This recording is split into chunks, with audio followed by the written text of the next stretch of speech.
revue de presse. Manuel Valls peut-il perdre la primaire? La question étant une du Figaro ce matin, sondage à l'appui, je le disais à l'instant, l'ancien Premier ministre serait battu au second tour par Arnaud Montebourg, 53% contre 47%, et serait à égalité par ailleurs avec Benoît Hamon.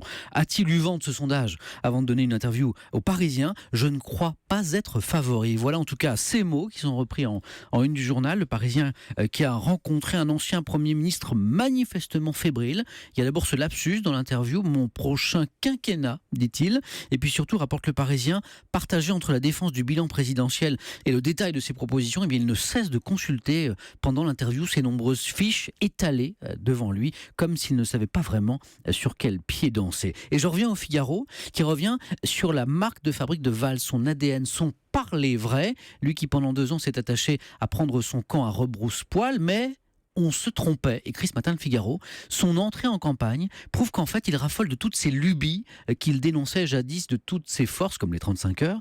Pour le journal, Manuel Valls incarne à lui seul l'impasse du Parti Socialiste dans ce nouveau monde qui se moque bien des arguties antédiluviennes de la rue de Solferino. Lorsqu'il parle vrai, son camp sont rebelles. Lorsqu'il parle faux, son camp lui reproche son langage précédent. Dans l'un ou l'autre cas, dit le Figaro ce matin, les Français n'en veulent plus. Valls s'en prend pour son grade ce matin. François Hollande également en une de l'Opinion. Le président était ce week-end dans sa Corrèze. Il est nécessaire, dit l'Opinion, de donner cette information tant celle-ci est passée inaperçue. D'ailleurs, désormais, tout ce que fait le président n'attire plus l'attention, comme s'il était sorti des radars. L'Opinion écrit ce matin, De Gaulle était un caractère, Giscard une personnalité, Mitterrand un personnage, Chirac et Sarkozy des tempéraments, Hollande reste un mystère. Valls en prend pour son grade, Hollande en prend pour son grade. Dans un instant, grâce à Eugénie Bastier, ce sera au tour de Vincent Payon.